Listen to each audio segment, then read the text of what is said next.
வணக்கம். Financial awareness மெசேஜஸில் இன்றைக்கி நம்ம பார்க்க போகிற ஃபஸ்ட்டு டாபிக் பேசிக் பேங்கிங்.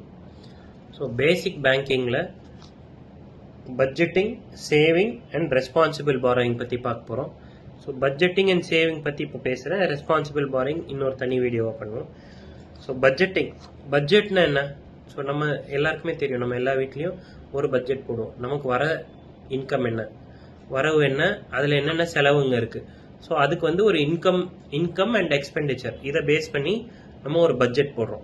அது ஒரு பிளானிங் மாதிரி. நம்ம என்ன எப்படி நம்மளோட குறிக்கோள் என்ன, வாட் இஸ் நம்ம அச்சீவ் பண்ண போகிறோம் அப்படின்றது, எதுக்காக பட்ஜெட் ப்ரிப்பேர் பண்ணணுன்றது தான் இதுதான். ஸோ போன மாதம் நம்ம செலவு பண்ணதை விட இப்போ நம்ம கம்மியாக செலவு பண்ணுறோமா இல்லை அதிகமாக செலவு பண்ணுறோமா என்னன்றதை பற்றி நம்ம ஒரு பட்ஜெட் போட்டிருந்தா எப்போதுமே planning will always help. Thank you.